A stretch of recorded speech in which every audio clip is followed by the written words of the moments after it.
Adilabad Congress party assembly incharge Kandi Srinivasa Reddy camp కార్యాలయంలో జిల్లా కాంగ్రెస్ ముఖ్య నాయకులు కార్యకర్తలు దివంగత మాజీ మంత్రి వల్లేరు చిరుకూరి రామచంద్రారెడ్డి జయంతోత్సవ వేడుకలు ఘనంగా జరుపుకున్నారు. ముందుగా సిఆర్ఆర్ చిత్రపటానికి పూలమాలలు వేసి ఘన నివాళులర్పించారు.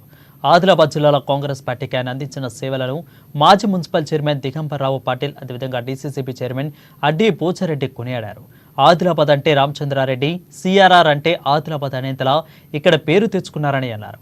అలాంటి వ్యక్తి మన ఆదిలాబాద్ వాసి కావడం మన అదృష్టమని అన్నారు. ఆయన అడుగుజాడల్లో నడవాలని, ఆయన ఆశయ సాధనకు కృషి చేయాలని సూచించారు. ఈ కార్యక్రమంలో భారీ సంఖ్యలో పెద్ద సంఖ్యలో కాంగ్రెస్ పార్టీ ముఖ్య నాయకులు, కార్యకర్తలు పాల్గొన్నారు.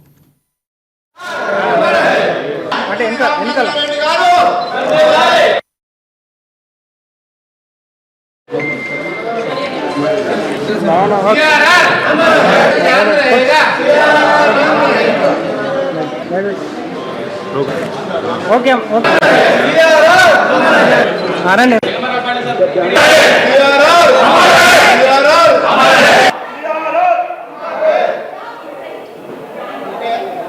दिन है और इसी पावन पर्व पे हमारे नेता माननीय श्री रामचंद्र साहब भी पैदा हुए थे।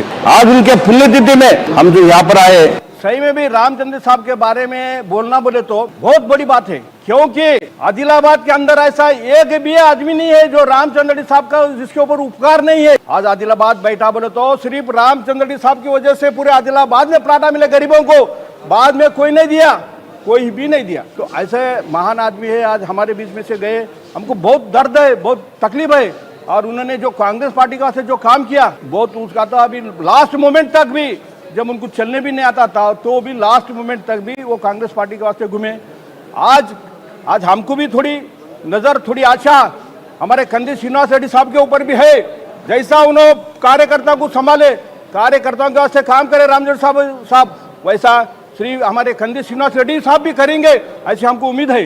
क्योंकि उन्होंने बार बार कहा है कि मैं कार्यकर्ता को हर तरीके से मैं अच्छा रखूंगा। శ్రీరామనవమి శుభాకాంక్షలు ఆదిలాబాద్ జిల్లా ప్రజలందరికీ తెలియజేస్తూ ఈ రోజే పెద్దలు స్వర్గీయ రామచంద్రారెడ్డి గారి జయంతి సందర్భంగా వారికి నివాళులు అర్పిస్తూ, వారు ఒక గొప్ప నేత. వారు ఒకసారి సమితి ప్రెసిడెంట్, 4 సార్లు ఎమ్మెల్యే, మంత్రిగా ఈ యొక్క ఆదిలాబాద్ ఉమ్మడి జిల్లాలో మంచి పేరు, రాష్ట్రంలో మంచి పేరు తెచ్చుకున్న రామచంద్రారెడ్డి గారు మా గురువు. 83లో తనకు 83 నుండి 87 వరకు తన ఎంబడి పనిచేశాం. ఆయన ఒక గొప్ప వ్యక్తి, మహానుభావుడు. అటువంటి వ్యక్తులు లక్షలలో ఒక వ్యక్తి పుడతాడు. రామచంద్రారెడ్డి అంటే ఆదిలాబాద్ అంటే రామచంద్రారెడ్డి గారు. అటువంటి మహానుభావుల జయంతులు చేసుకోవడం ఈరోజు, ఎందుకంటే వారి అడుగుబాటలు నడవాలని చెప్పి, అదేవిధంగా ఈ ఆదిలాబాద్ నిజోగవరం అభివృద్ధి కోసం కూడా, ఆదిలాబాద్ జిల్లా అభివృద్ధి కోసం కూడా వారికి నివాళులు అర్పిస్తూ, ఎన్నైతే వారి బాటలు నడిచి అభివృద్ధి చేసినాడే నిండుగా వారికి నివాళులు అర్పించిన వాళ్ళం అవుతాం.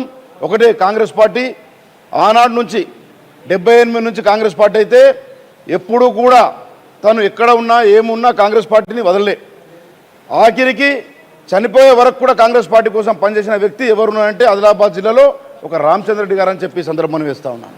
మనం అందరం కూడా వారి బాటల్లో నడుద్దాం. వారి ఆశయాల్ని కంది శ్రీనివాసరెడ్డి గారి నాయకత్వంలో, అదేవిధంగా కాంగ్రెస్ పార్టీ మా నాయకులందరూ ఉన్నారు. మా ఇన్ఛార్జ్ కంది శ్రీనివాసరెడ్డి గారి నాయకత్వంలో మా మహిళా నాయకురాలు కానీ, అదేవిధంగా మా కాంగ్రెస్ పార్టీ సీనియర్ నాయకులు దిగంబర్రావు పటేల్ కానీ, ఆశమ్మ గారు కానీ, అదేవిధంగా సంతోష్రావు గారు కానీ, అదేవిధంగా దుర్గం శేఖర్, ప్రకాష్ అన్న, ఇటువంటి కౌన్సిలర్లు, మాజీ కౌన్సిలర్లు అందరికీ నేను ఒకటే మనం వేస్తూ ఉన్నాను, వారి బాటల్లో వెళ్దాం. తప్పకుండా వారు మాకు గురువు అని చెప్తా ఉన్నాం. వారు ఆ భిక్షతోనే ఈ జిల్లా చైర్మన్ దాకా నేను ఎదిగినని చెప్పి ఈ సందర్భంగా తెలియజేస్తూ, తప్పకుండా రామచంద్రారెడ్డి గారి ఆశయాలు నెరవేర్దాం.